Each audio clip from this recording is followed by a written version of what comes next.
الحمد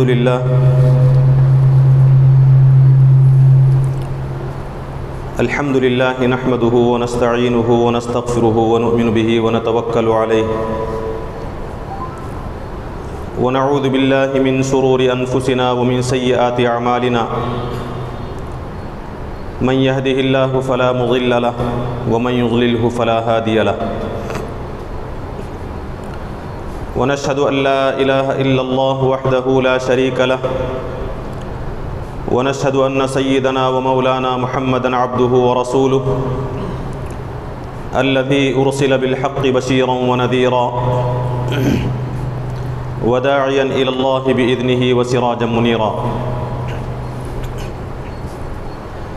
أما بعد فإن أصدق الحديث كتاب الله وخير الهدي هدي محمد صلى الله عليه وسلم وشر الأمور محدثاتها وكل محدثة بدعة وكل بدعة ضلالة وكل ضلالة في النار. أعوذ بالله من الشيطان الرجيم. بسم الله الرحمن الرحيم. إن الصفا والمروة من شعائر الله فمن حج البيت أو اعتمر فلا جناح عليه أن يطوف بهما ومن تطوع خيرا فإن الله شاكر عليم. رب اشرح لي صدري ويسر لي أمري واحلل عقدة من لساني يفقهوا قولي. سبحانك لا علم لنا إلا ما علمتنا إنك أنت العليم الحكيم.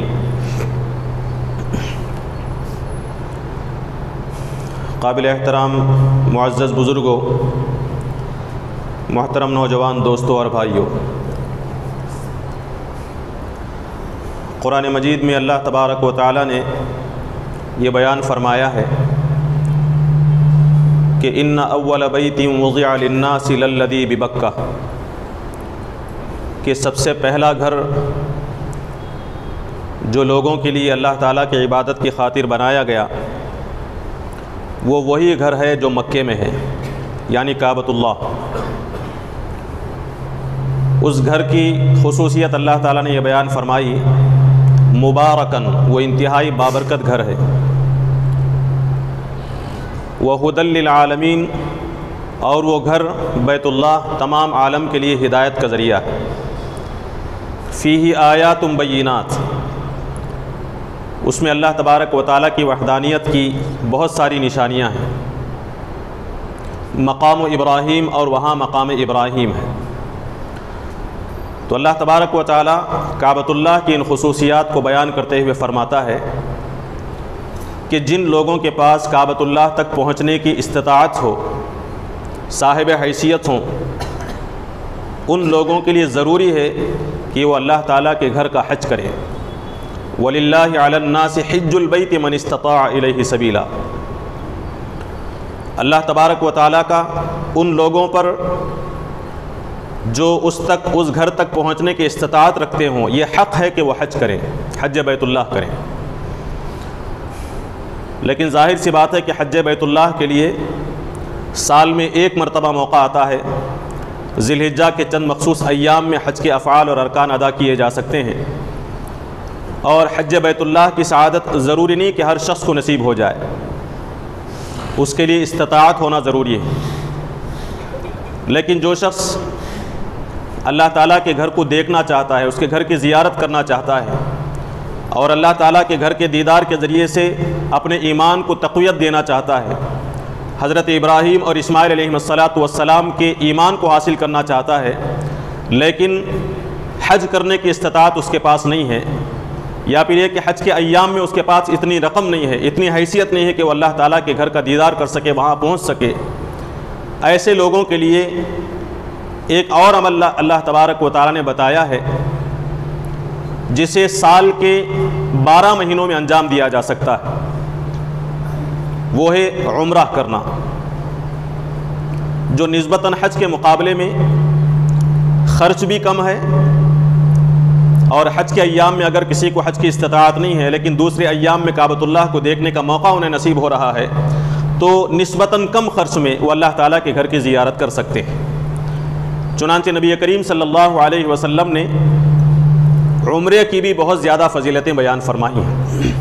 عمرہ ایک ایسا عمل ہے جس کے ذریعے سے ایک بندہ اللہ تبارک و تعالیٰ کا، اللہ تعالیٰ کے گھر کا دیدار کر سکتا ہے، ان مقامات کی زیارت کر سکتا ہے جہاں انبیاء علیہ الصلاۃ والسلام کی بہت ساری نشانیاں موجود ہیں، ان کے ذریعے سے اپنے ایمان کا معیار اونچا کر سکتا ہے۔ نبی کریم صلی اللہ علیہ وسلم نے اپنی امت کو عمرہ کرنے کی ترغیب دی ہے اور اس کی فضیلتیں بیان فرمائی ہیں۔ نبی کریم صلی اللہ علیہ وسلم بیان فرماتے ہیں کہ حج کرنے والے اور عمرہ کرنے والے اللہ تعالیٰ کے مہمان ہیں، کہ اللہ نے انہیں دعوت دی اور ان لوگوں نے اللہ تعالیٰ کی دعوت کو قبول کیا۔ اب یہ لوگ جو کچھ اللہ تعالیٰ سے مانگیں گے اللہ تبارک و تعالیٰ انہیں عطا فرمائے گا۔ اور ایک دوسری حدیث میں آپ صلی اللہ علیہ وسلم فرماتے ہیں کہ یہ افراد اگر اللہ تبارک و تعالیٰ سے بخشش مانگتے ہیں تو اللہ تبارک و تعالیٰ انہیں مغفرت عطا فرماتا ہے۔ نبی کریم صلی اللہ علیہ وسلم نے ایک موقع پر فرمایا ہے کہ ایک شخص ایک عمرہ ادا کرتا ہے، اس کے بعد جب وہ دوسرا عمرہ ادا کرتا ہے تو یہ دونوں عمرے اپنے درمیان میں ہونے والے تمام گناہوں کی معافی کا ذریعہ بن جاتے ہیں۔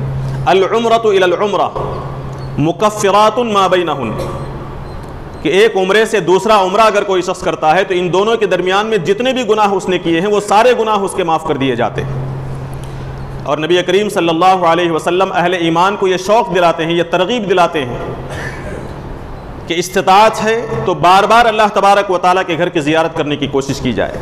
نبی کریم صلی اللہ علیہ وسلم نے فرمایا ہے کہ حج اور عمرہ پے در پہ کیا کرو، یعنی دوسروں کے حقوق آپ ادا کریں، اپنی ذمہ داریاں ادا کریں، دوسروں کا حق نہ ماریں، اس کے ساتھ اگر اللہ تبارک و تعالیٰ نے آپ کو توفیق دی ہے آپ بار بار عمرہ کر سکتے ہوں، بار بار حج کر سکتے ہوں۔ اللہ کے نبی صلی اللہ علیہ وسلم فرماتے ہیں کہ پے در پہ آپ حج کریں، پے در پہ عمرہ کریں۔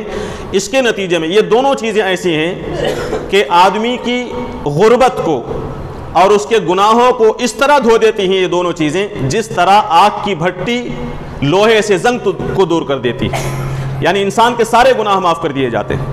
اور نبی کریم صلی اللہ علیہ وسلم نے عمرہ کرنے والے کی اہمیت بیان کرتے ہوئے فرمایا کہ ایک شخص عمرے کے لیے نکلتا ہے لیکن عمرہ کر نہیں پاتا، راستے میں اس کا انتقال ہو جاتا ہے، تو نبی کریم صلی اللہ علیہ وسلم نے فرمایا کہ اس کے نام اعمال میں قیامت تک کے لیے عمرہ کرنے کا ثواب لکھا جاتا ہے، قیامت تک عمرہ کرنے کا ثواب لکھا جاتا رہتا ہے۔ اتنا اونچا عمل ہے عمرہ۔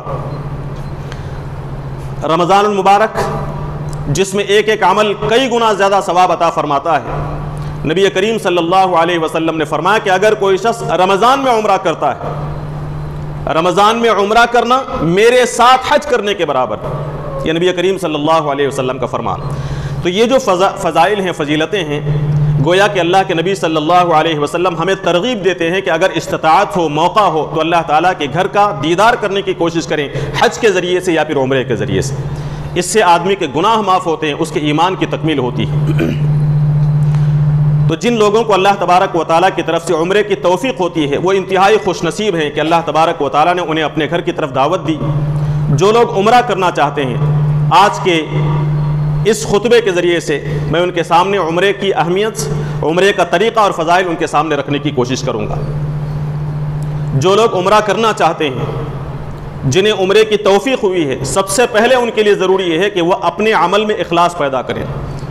اس سے پہلے بھی آپ کے سامنے کئی مرتبہ یہ بات آئی ہے کہ اونچے سے اونچا عمل اگر اس کے اندر اخلاص نہ ہو تو اللہ تعالیٰ کے یہاں وہ عمل مقبول نہیں ہو سکتا، شہادت مقبول نہیں ہو سکتی، علم دین کی تبلیغ اللہ تعالیٰ کے یہاں مقبول نہیں ہو سکتی۔ اسی طرح عمرہ بھی اگر اخلاص نہ ہو، لوگوں کو دکھانے کی نیت سے عمرہ کیا جائے، شہرت کی نیت سے عمرہ کیا جائے، یا پھر عمرہ کرتے ہوئے یہ تمنا ہو کہ لوگوں کو معلوم ہوگا تو میرا ایک مقام اونچا ہو جائے گا، دوسروں کے مقابلے میں میرا امتیاز ہوگا، ایک الگ سٹیٹس ہمارا ہوگا، اس مقصد سے اگر آپ عمرہ کریں گے تو عمرہ اللہ تعالیٰ کے نزدیک قبول نہیں ہوگا۔ عمرے سے پہلے آپ کو اخلاص اپنے دل میں پیدا کرنی ہوگی، اللہ تعالیٰ سے دعا کریں اور اس اخلاص کے لیے اللہ تعالیٰ سے دعا کریں کہ میری نیت کو خالص فرما، ہر طرح کے برے جذبے سے میرے دل کو پاک فرما۔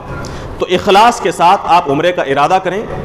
عمرے کا آغاز کرنے سے پہلے سب سے پہلا عمل جو ہمیں کرنا ہے وہ یہ کہ عمرے کا ارادہ ہو تو سب سے پہلے جسم کے بال وغیرہ صاف کریں، ناخن تراشیں، اس کے بعد غسل کیا جائے۔ یہ غسل سنت مؤکدہ ہے، مرد حضرات بھی غسل کریں گے، خواتین بھی غسل کریں گی اور بچے بھی غسل کریں گے۔ ذہن میں رکھیں کہ یہ غسل پاکی اور طہارت کا غسل نہیں ہے بلکہ صفائی اور ستھرائی کا غسل ہے۔ اس وجہ سے جو عورتیں ناپاکی کی حالت میں ہوں وہ بھی یہ غسل کریں گے۔ غسل کرنے کے بعد نبی کریم صلی اللہ علیہ وسلم کی سنت ہے کہ بدن میں خوشبو لگایا جائے، سر پر خوشبو لگائیں، داڑھی پر خوشبو لگائیں، بغل میں خوشبو لگائیں، عطر لگائیں، لیکن احتیاط کی جائے کہ احرام کا جو لباس ہے اس پر خوشبو نہ لگنے پائے، اس احتیاط کے ساتھ بدن میں خوشبو لگائیں۔ اس کے بعد احرام پہننے کے بعد اگر بدن سے خوشبو آتی رہے تو اس میں کوئی حرج نہیں۔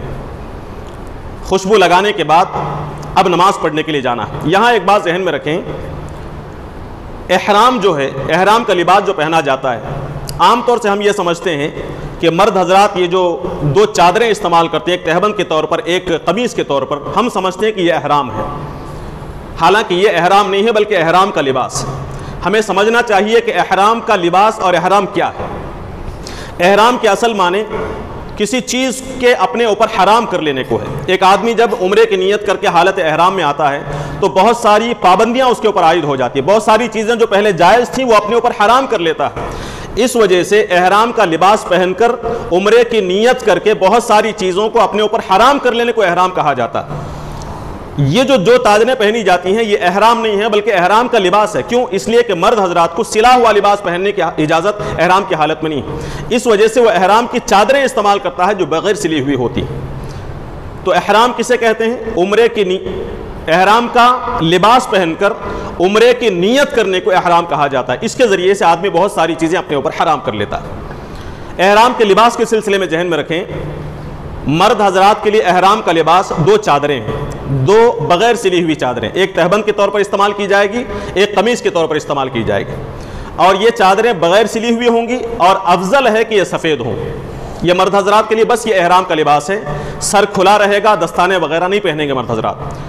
خواتین کے لیے احرام کا کوئی مخصوص لباس نہیں ہے، خواتین کا ان کا جو اپنا لباس ہے وہی ان کا احرام ہوگا۔ بہتر یہ ہے کہ وہ زیب و زینت والا لباس استعمال نہ کریں، زیادہ بھڑکیلا لباس استعمال نہ کریں، بلکہ ان کے اپنے پاس جو سادہ لباس ہو وہ لباس پہنیں، وہی ان کا احرام ہے۔ چہرہ کھلا رکھیں گی، سب ڈھکی رکھیں گی۔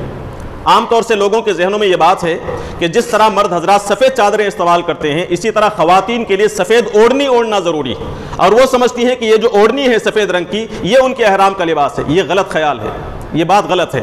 عورتوں کے لیے احرام کا کوئی مخصوص لباس نہیں ہے، عورتیں جس لباس میں ہوں گی سادہ لباس میں وہی ان کا احرام ہے۔ چہرہ کھلا رہے گا، اگر بے پردگی کا اندیشہ ہو تو کسی چیز سے چہرے کو چھپایا جا سکتا ہے لیکن چہرے پر پردہ نہیں ڈالا جا سکتا۔ احرام کا لباس پہننے کے بعد اب 2 رکعت نماز ہمیں ادا کرنی ہے، احرام کی نیت سے یا پھر تحیۃ الوضو کی نیت سے 2 رکعت نماز ادا کریں گے۔ نماز میں بہتر ہے کہ سورۃ الکافرون اور سورۃ الاخلاص پڑھی جائے۔ نماز کے بعد اب آپ کو احرام کی نیت کرنی ہے۔ احرام کی نیت کے سلسلے میں ذہن میں رکھیں کہ عمرہ یا حج کرنے والے کو میقات سے پہلے احرام کی نیت کرنا ضروری ہے۔ میقات کسے کہتے ہیں؟ دنیا کے مختلف مقامات سے مکۃ المکرمہ آنے والے افراد کے لیے 5 الگ الگ جگہوں میں 5 مقامات متعین کیے گئے ہیں۔ ذوالحلیفہ ہے، قرن المنازل ہے، ذات عرق ہے، جحفہ ہے اور یلملم ہے۔ یہ 5 مقامات ہیں جنہیں میقات کہا جاتا ہے۔ جو شخص بھی عمرہ یا حج کی نیت سے مکۃ المکرمہ آ رہا ہو اسے اس میقات سے آگے احرام کی نیت کے بغیر، احرام کی حالت میں آئے بغیر جانے کی اجازت نہیں۔ اس وجہ سے جو لوگ عمرہ کرنا چاہتے ہوں وہ میقات سے پہلے حالت احرام میں آ جائیں، عمرے کی نیت کر لیں۔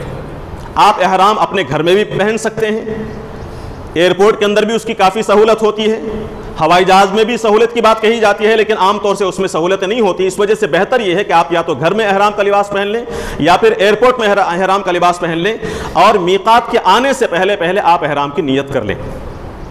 نیت کے سلسلے میں ایک اور بات ذہن میں رکھیں کہ نیت اصل میں دل کے ارادے کا نام ہے۔ نیت کے لیے زبان سے الفاظ کا دہرانا ضروری نہیں ہے۔ عام طور سے یہ سمجھا جاتا ہے کہ کوئی بھی عمل کیا جائے تو اس کے لیے کچھ الفاظ ہیں، جب ہم الفاظ ادا کریں گے تب ہماری نیت ہوگی، نہیں، ایسی بات نہیں۔ نیت اصل میں دل کے ارادے کا نام ہے۔ آپ جب عمرہ کرنا چاہتے ہوں، عمرے کا لباس اگر آپ پہن لیں، احرام کا لباس پہن لیں، اس کے بعد آپ یہ نیت کریں کہ اب میں حالت احرام میں آنا چاہتا ہوں، اب اس وقت میں اپنے اوپر وہ ساری پابندیاں عائد کرنا چاہتا ہوں جو عمرے میں عائد ہوتی ہیں۔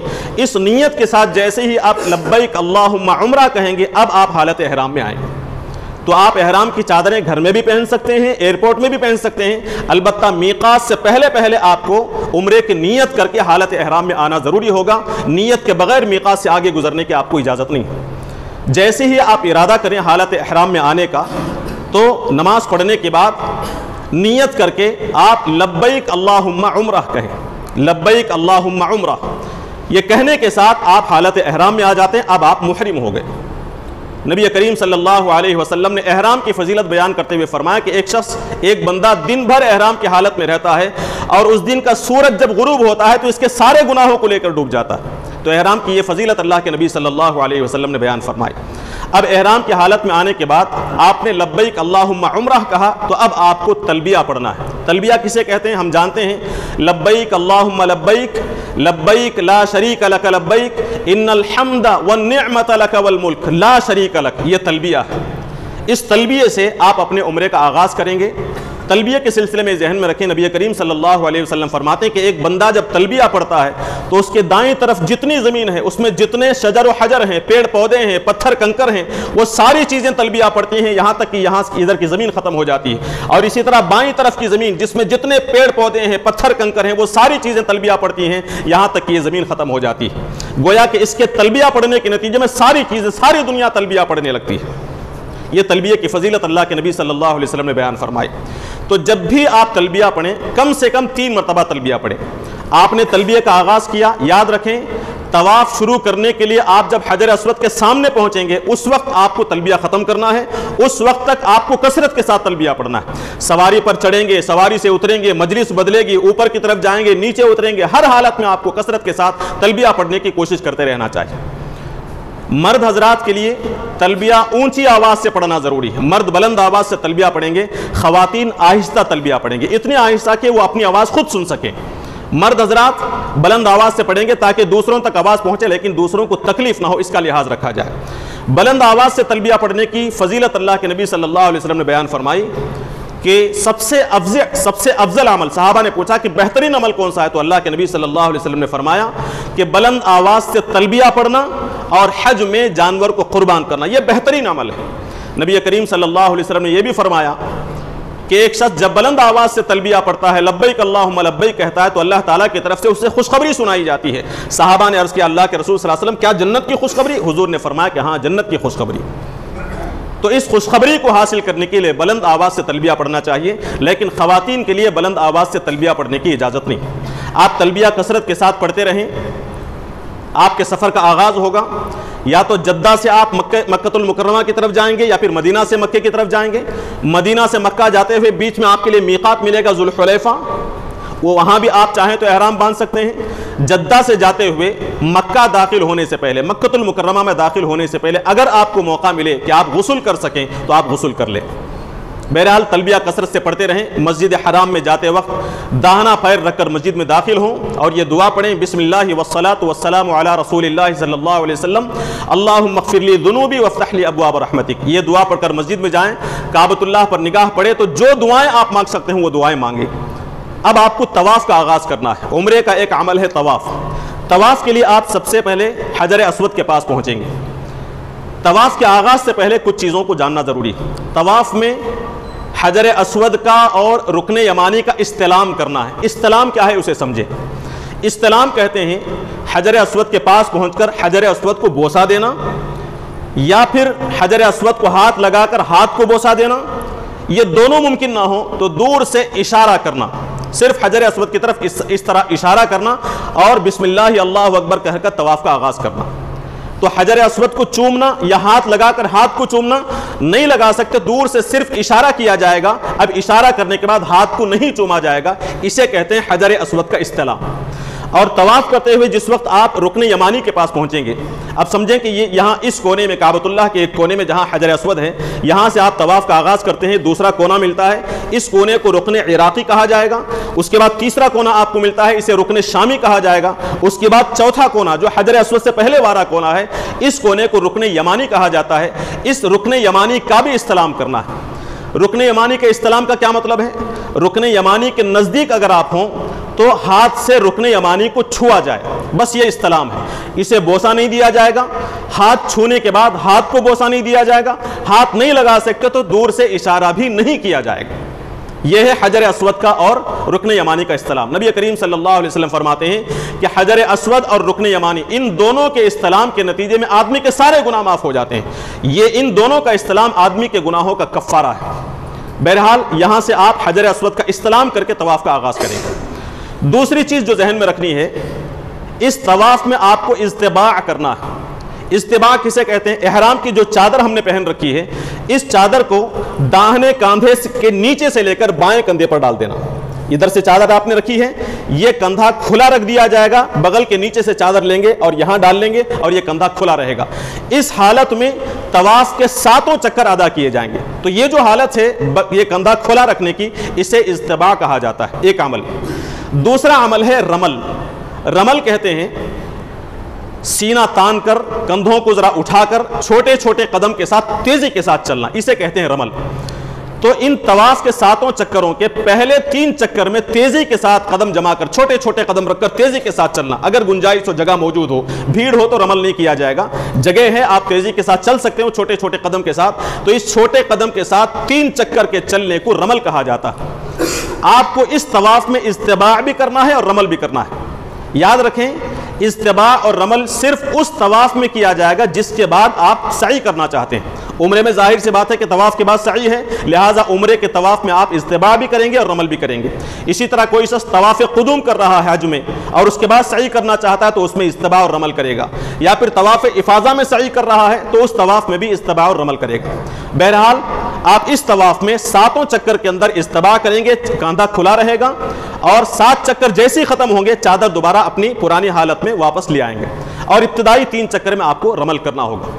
تو اب آپ طواف کا آغاز کریں گے۔ حجر اسود کے پاس پہنچنے کے بعد حجر اسود کا استلام کریں، چومیں یا ہاتھ لگا کر چومیں، یا پھر ہاتھ اٹھا کر بسم اللہ اللہ اکبر کہہ کر سینہ حجر اسود کی طرف ہو، بسم اللہ اللہ اکبر کہیں، پھر اس کے بعد اپنا معمول چکر طواف کا آپ آغاز کریں گے۔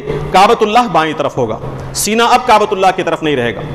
طواف جب آپ کریں گے، اللہ کے نبی صلی اللہ علیہ وسلم نے فرمایا کہ ایک بندہ طواف کے لیے ایک قدم اٹھاتا ہے اور قدم رکھتا ہے تو ہر قدم کے بدلے میں اس کے لیے 10 نیکیاں لکھی جاتی ہیں، 10 گناہ معاف کیے جاتے ہیں اور 10 درجات بلند کیے جاتے ہیں۔ آپ دیکھیں عمرے میں قدم قدم پر اللہ تبارک و تعالیٰ نے نیکیوں کے اضافے کا اور مغفرت کے بہانے اللہ تبارک و تعالیٰ نے تیار کر رکھے۔ بہرحال آپ کو طواف کا آغاز کرنا ہے۔ طواف کے لیے 7 چکر آپ کو لگانے ہیں۔ حجر اسود سے آپ نے چکر شروع کیا، حتیم کے باہر سے آپ چکر لگائیں گے، آپ رکن یمانی کے پاس پہنچیں گے تو ہاتھ لگائیں گے، استلام کریں گے، اور رکن یمانی سے گزرتے ہوئے آپ کو دعا پڑھنی ہے، ربنا آتنا فی الدنیا حسنہ وفی الآخرۃ حسنہ وقنا عذاب النار۔ یہ دعا پڑھتے ہوئے آپ حجر اسود کے پاس پہنچیں گے، ایک چکر مکمل ہوگا۔ طواف کے دوران آپ کو جتنی دعائیں یاد ہیں، قرآنی دعائیں ہوں، مسنون دعائیں ہوں، یا پھر جتنی بھی دوسری دعائیں مسنون دعائیں ہیں، ان دعاؤں کو آپ پڑھ سکتے ہیں، اپنی دعائیں آپ مانگ سکتے ہیں، قرآنی آیات آپ پڑھ سکتے ہیں۔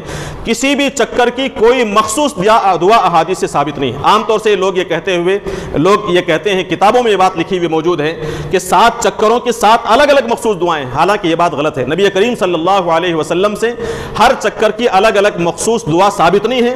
آپ کو جو دعائیں یاد ہوں وہ دعائیں کرتے رہیں، اور اس طرح آپ 7 چکر مکمل کریں۔ ابتدائی 3 چکر میں رمل کریں اور 7 چکر میں اجتباع کریں، اور ہر چکر کے آغاز میں آپ کو استلام کرنا ہے حجر اسود کا، بسم اللہ اللہ اکبر کہہ کر پھر آپ کو آگے بڑھنا ہے۔ 7 چکر جب آپ کے مکمل ہوں گے، اب آپ کو یہاں مقام ابراہیم کے پاس پہنچ کر 2 رکعت نماز ادا کرنی ہے۔ قرآن مجید میں کہا گیا کہ وَاتَّخِذُوا مِن مَقَامِ إِبْرَاهِيمَ مُصَلًّى۔ دیکھیے عمرے میں بھی حضرت ابراہیم کے مقام پر پہنچ کر نماز ادا کرنے کی ہدایت دی جا رہی ہے، تاکہ حضرت ابراہیم کا ایمان ہمارے دل کے اندر پیدا ہو۔ تو عمرے کے اندر بھی حضرت ابراہیم کی سیرت کو ہمیں یاد کرنے کی ضرورت ہے۔ تو مقام ابراہیم کے پاس پہنچ کر آپ کو 2 رکعت سنت مؤکدہ ادا کرنی ہے۔ بعض لوگوں کے نزدیک یہ واجب ہے، بعض لوگوں کے نزدیک سنت مؤکدہ ہے۔ اس طرح آپ 2 رکعت نماز ادا کریں گے کہ آپ کے اور کعبۃ اللہ کے بیچ میں مقام ابراہیم کے قریب پہنچ کر آپ ادا کر سکتے ہیں نماز، ٹھیک ہے۔ قریب میں موقع نہیں ہے، جگہ نہیں ہے، تو جہاں بھی آپ کو جگہ مل جائے، پوری مسجد میں، مطاف میں اور پوری مسجد میں کہیں بھی آپ نماز پڑھ سکتے ہوں، یہ 2 رکعت مقام ابراہیم کی نماز آپ ادا کر سکتے ہیں۔ اس میں بھی بہتر یہ ہے کہ سورۃ الکافرون اور سورۃ اخلاص پڑھنے کی کوشش کی جائے۔ 2 رکعت ادا ہونے کے بعد اب آپ کو سعی کرنی ہے۔ سعی کرنے سے پہلے نبی کریم صلی اللہ علیہ وسلم کی ایک سنت یہ بھی ہے کہ آپ زمزم کے پاس جاتے تھے اور زمزم پیتے تھے. ظاہر سی بات ہے کہ زمزم انتہائی بابرکت پانی ہے. نبی کریم صلی اللہ علیہ وسلم نے فرمایا زمزم مبارک پانی ہے اور یہ بھوک سے سیرابی کا ذریعہ ہے. ایک حدیث میں ہے کہ یہ ہر بیمار کو شفا دینے والا پانی ہے. اور نبی کریم صلی اللہ علیہ وسلم نے فرمایا کہ جس مقصد سے یہ پانی پیا جائے گا اللہ تبارک و تعالیٰ اس مقصد کو پورا فرمائے گا. بہتر ہے کہ زمزم پینے سے پہلے آپ یہ دعا پڑھیں. حضرت عبداللہ ابن عباس رضی اللہ عنہ جو پڑھا کرتے تھے اللہم انی اسألک علما نافعا ورزقا واسعا وشفاء من کل داء. مجھے علم نافع عطا فرما, وسیع رزق عطا فرما, رزق میں وسعت عطا فرما اور ہر بیماری سے شفا نصیب فرما. جتنا ہو سکے آپ پانی پئیں, چہرے پر پانی ملیں, سر پر پانی ڈالیں. احتیاط کریں کہ زمین میں مسجد میں کیچڑ نہ ہونے پائے. حالات کا لحاظ رکھتے ہوئے پانی آپ چہرے پر بھی مل سکتے ہیں, سر پر بھی لگا سکتے ہیں. بہرحال خوب سیر ہو کر پانی پئیں. اس کے بعد اب آپ کو سعی کرنی ہے. سعی کرنے کے لیے بھی حجر اسود کا استلام ہے, سنت ہے, فرض نہیں ہے. اگر آپ حجر اسود کا بوسہ لے کر آ سکتے ہو تو لیں, ورنہ سیدھا آپ کو صفا پہاڑی کی طرف جانا ہے. سعی کا آپ کو آغاز کرنا ہے. سعی کیسے کی جائے گی؟ صفا پہاڑی پر اوپر چڑھتے ہوئے نبی کریم صلی اللہ علیہ وسلم سے یہ ثابت ہے کہ آپ صلی اللہ علیہ وسلم نے فرمایا ابدؤ بما بدأ اللہ بہ. آپ یہ کہیں کہ جس طرح اللہ نے آغاز کیا ہے میں بھی اسی طرح آغاز کرتا ہوں. یہ کہہ کر آپ قرآن مجید کی سورہ بقرہ کی یہ آیت پڑھیں گے ان الصفا والمروۃ من شعائر اللہ. بلا شبہ صفا پہاڑی اور مروہ پہاڑی اللہ تعالیٰ کی نشانیوں میں سے ہیں. یہ کہہ کر آپ صفا پہاڑی کے اوپر پہنچ جائیں, جتنا اوپر جا سکتے ہوں. وہاں پہنچنے کے بعد اب آپ کو کعبۃ اللہ کی طرف رخ کرنا ہے اور تکبیر کہنی ہے. تکبیر کہیں گے اللہ اکبر, ایک مرتبہ بھی کہہ سکتے ہیں, 3 مرتبہ بھی کہہ سکتے ہیں, اس کے ساتھ تحلیل بھی کر سکتے ہیں لا الہ الا اللہ. بہرحال کعبۃ اللہ کی طرف رخ کر کے آپ کو اللہ اکبر کہنا ہے. اس کے بعد یہ دعا پڑھنی ہے لا الہ الا اللہ وحدہ لا شریک لہ لہ الملک ولہ الحمد وہو علی کل شیء قدیر. لا الہ الا اللہ وحدہ انجز وعدہ ونصر عبدہ وہزم الاحزاب وحدہ. بہت اہم دعا اللہ کے نبی صلی اللہ علیہ وسلم نے کی. یہ دعا آپ کو 3 مرتبہ پڑھنی ہے اور ہر 2 دعا کے بیچ میں اپنی طرف سے دعائیں کرنی. ایک مرتبہ یہ دعا پڑھیں, پھر اپنی طرف سے دعائیں عربی زبان میں, قرآنی دعائیں, مسنون دعائیں, جو بھی دعا آپ مانگ سکتے ہو اپنی زبان میں بھی دعائیں مانگ سکتے ہیں. جتنی دعائیں آپ کو مانگنی ہو وہ دعائیں کریں گے. پھر اس کے بعد یہ پڑھیں گے لا الہ الا اللہ وحدہ لا شریک لہ, پھر اپنی دعا, پھر لا الہ الا اللہ. اس طرح صفا پہاڑی پر کھڑے ہو کر کثرت سے آپ دعائیں مانگیں. جو بھی آپ کی مراد ہو کعبۃ اللہ کی طرف رخ کر کے اللہ تعالیٰ سے دعائیں مانگیں. اس کے بعد اب آپ کو مروہ کی طرف رخ کرنا ہے. صفا سے پہاڑی سے نیچے اترتے ہوئے آپ جائیں, مروہ تک آپ کو پہنچنا ہے. صفا سے مروہ کے درمیان میں سعی کرتے ہوئے آپ کو جتنی دعائیں یاد ہوں وہ دعائیں کریں. یہ دعا یہ بھی ثابت ہے کہ رب اغفر وارحم انک انت الاعز الاکرم. یہ دعا بھی آپ کر سکتے ہیں. صفا پہاڑی کے صفا اور مروہ کے درمیان میں میلین اخضرین ہیں, یعنی 2 ایسے مقامات ہیں جہاں ہرے رنگ کے لائٹس لگے ہوئے ہیں. اس مقام پر ذرا تیزی کے ساتھ آگے بڑھنا ہے, تیزی کے ساتھ دوڑ کر آگے بڑھنا ہے. یعنی انداز ایسا ہو گویا کہ دوڑ رہے ہوں, تیز رفتاری کے ساتھ چلتے ہوئے آگے بڑھنا ہے. یہ عمل بھی مرد حضرات کے لیے, خواتین کے لیے نہیں. یاد رکھیں طواف میں جو آپ نے اجتباع کیا ہے وہ بھی مرد حضرات کے لیے, رمل جو کیا ہے وہ بھی مرد حضرات کے لیے, خواتین رمل نہیں کریں گے.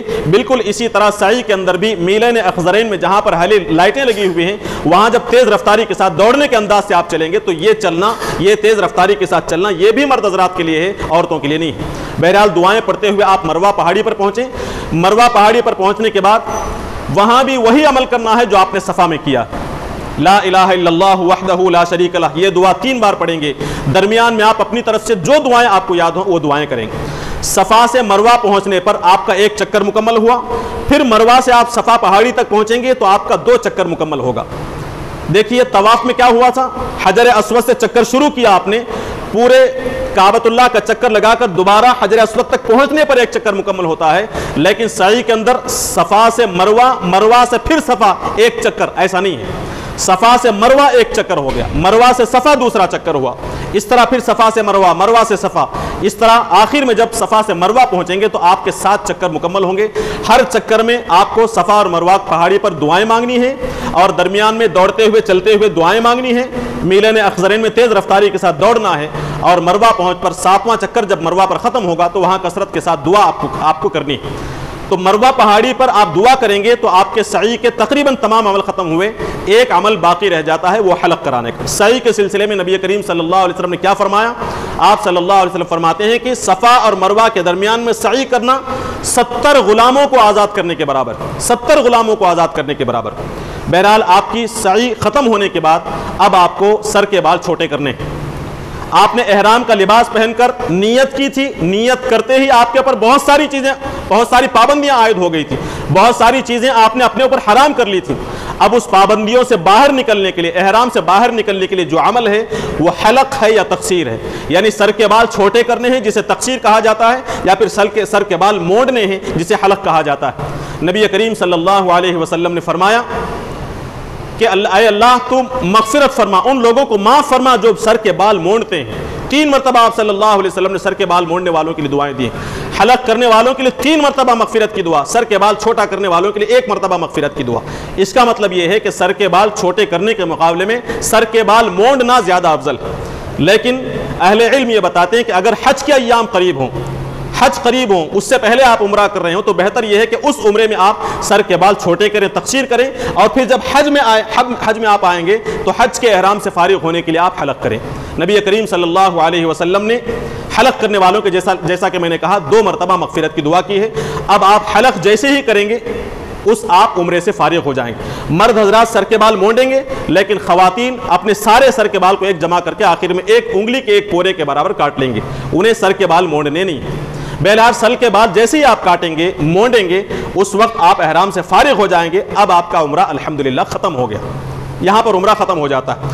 اس کے بعد اگر آپ مکے میں رہتے ہیں تو ایک عمل اور میں آپ کو بتاؤں, کیا ایک شخص مکے میں عمرہ کرنے کے بعد دوبارہ عمرہ کر سکتا ہے؟ جی ہاں, کر سکتا ہے.